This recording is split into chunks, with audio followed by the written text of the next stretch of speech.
This is Bloomberg Businessweek with Carol Massar and Tim Stenovec on Bloomberg Radio. One thing that we like to talk about, and we've talked about a lot on our broadcast, is fast casual dining. And the concept came into existence in the 1980s, 1990s.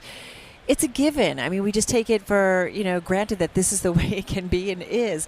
It continues to grow as a concept today. The global fast casual market, restaurant market, stood at a value of about $190 billion this year by one measure. Someone who was there at the beginning has been called the father of fast casual, and that is Ron Shaich. He's the founder and former chairman and CEO of Panera Bread and of Au Bon Pain. And today is the chairman and lead investor of Cava, Tate, Life Alive, I love Tate. Level 99.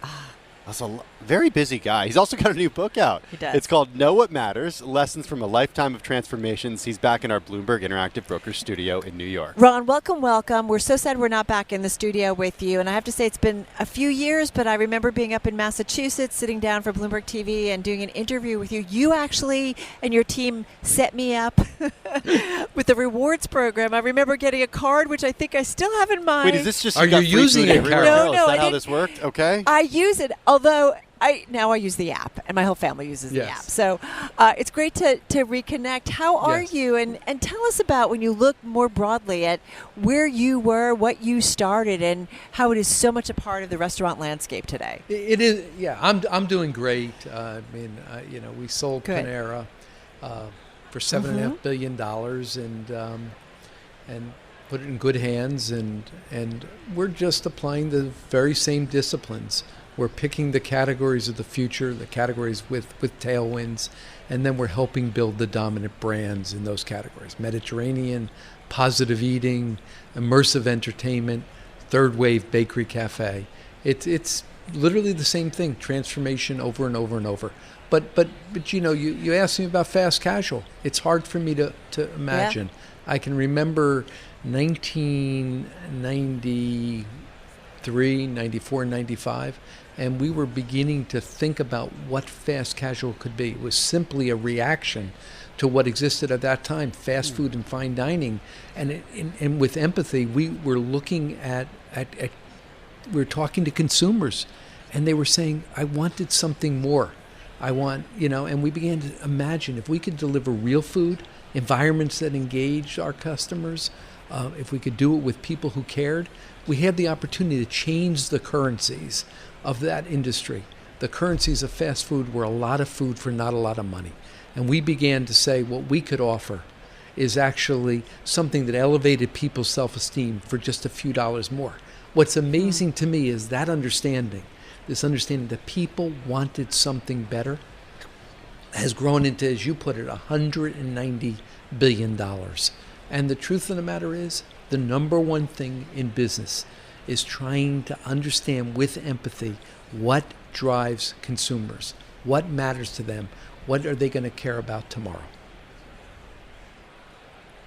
Well, I think it's interesting, too. We just came off a conversation with our Josh Green about how increasingly brands, get caught up in politics.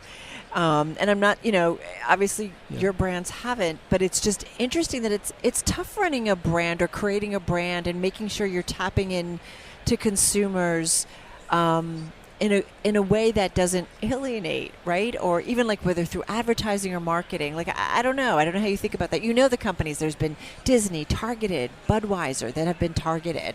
It's sometimes hard being a company in today's space. Totally. And I'm glad I'm not a CEO having to make those determinations. but having said that, I'll speak to it because I have, and over years I've taken positions. Yeah.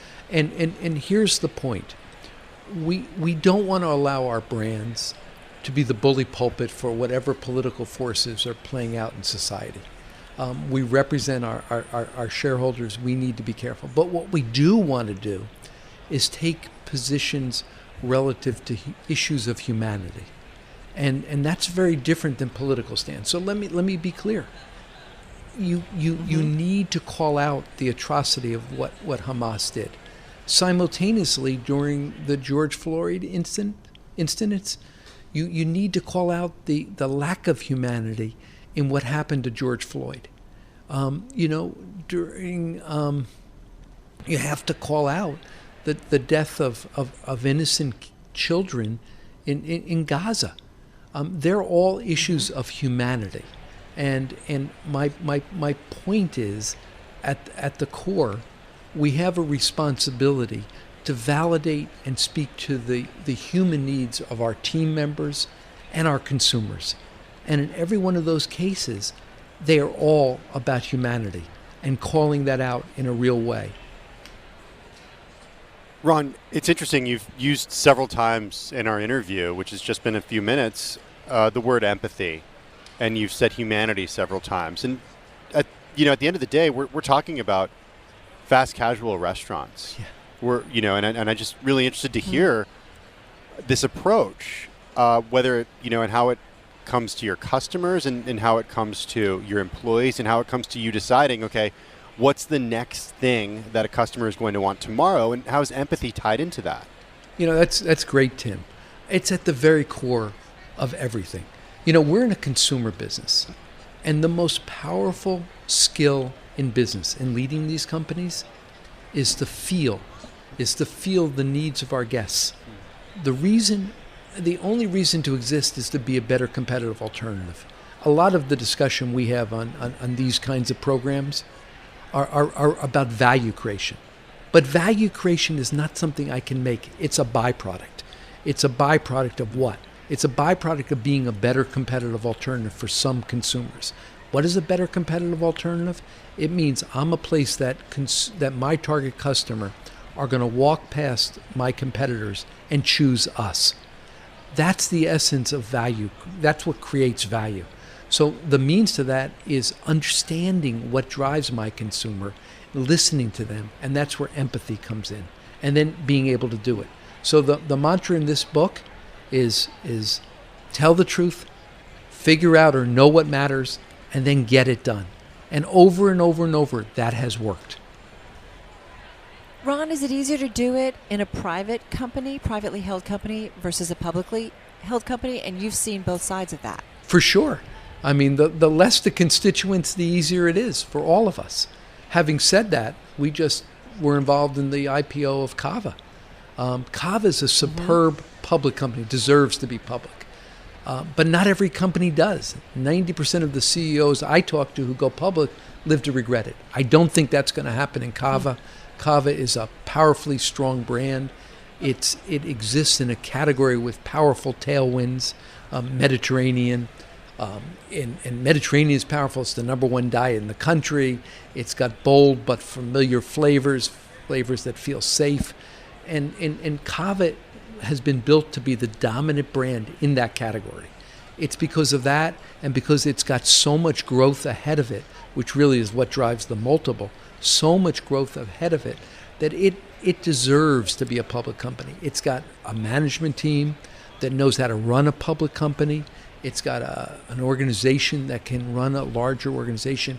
It's been prepared to be a public company. But the truth of the matter is, many companies aren't ripe or right to be a public company. What's one fast casual chain or restaurant that you wish you were a part of, but you're not? Oh, I mean, Raising Cane, Chick-fil-A, they're all great. I love the concepts we're invested in. Tate is killing it. Life Alive. Tate. Level 99. I mean, we wouldn't have put our own money on the line. This is our money. We don't have LPs. We took about $250 million and now have a portfolio worth in excess of $1 billion. We're betting on where the future is. All right, I want to get back to our guest. I'm so delighted that we are talking with Ron Shaich.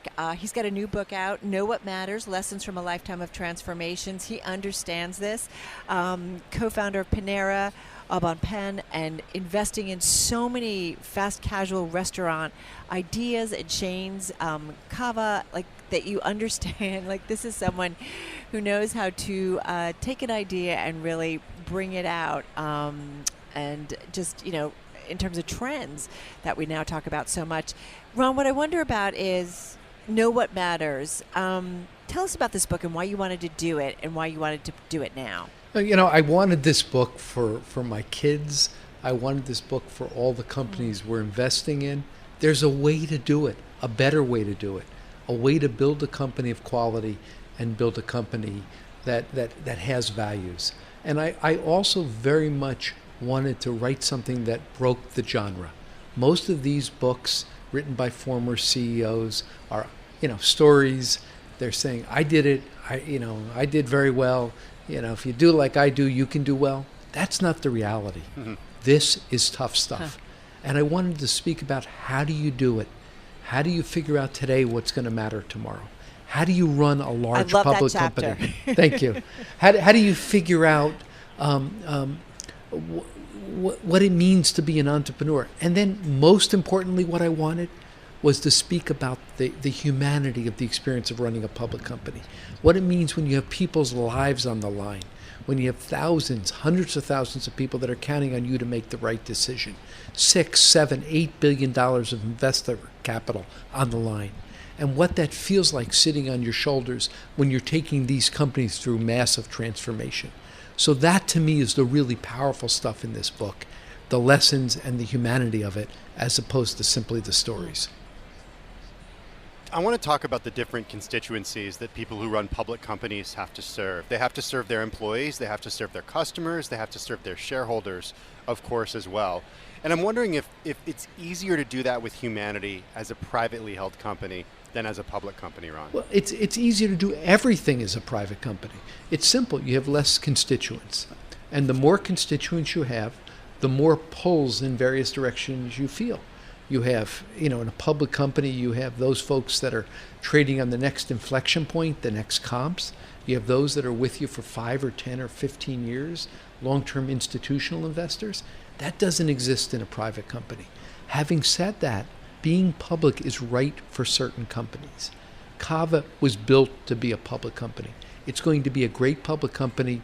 It's taking a leadership role in a powerful category, and it ultimately has the potential to be industry defining. It's right for Cava. When Cava goes public, it's like flowers blossoming in the spring. Everywhere people are talking about Cava. It's good. It makes recruiting easier. It makes the ability to run that company more challenging, but the benefits are worth the pain. One of the things I also like this concept, and I feel like I have a lot of conversations with younger colleagues about this, about choices. Whether you're deciding to start a family and, work opportunities. And I'm like, you might miss something, but you might miss some bad stuff as well. And, life is about choices. And you talk about trade-offs as a manager or a leader. Sometimes it's small decisions, sometimes it's big decisions. I feel like that's a big thing, right? That you have to figure out as a leader and how to do it well. Yeah, I think the biggest fallacy of folks of my generation was this idea of balance. There is no such thing as balance. We can't do it all. There are choices, and we all pay the price. And all I'm trying to say in here is understand what those choices are, what the prices are, and what you're willing to pay for what. And most importantly, this book starts with the death of my parents. And I lay that out because in watching them pass away, I learned there's a judgment day. I can't speak to whether it occurs up there, but I watch, if you have chronic illness, you have a judgment day. And I committed from that point forward in my own life, the time to have that judgment day wasn't in the 9th inning with 2 out, but in the 7th inning, the 5th inning, the 3rd inning. And I began a process of literally sitting down and asking, what is it that I care about? What is it that 5 years from now, 10 years from now, on my deathbed, I'm going to look at my own life and judge in terms of my relationships with family, with my work, with my health, and my own spirituality. And I then apply that to business. It's the same thing. When we run a business, we ask a simple question. When Bloomberg is covering us in 5 years and they say we've been a powerful success, what is the 1, 2, or 3 things that are going to have gotten us there? And then we go back and make sure we're building our company around doing just that.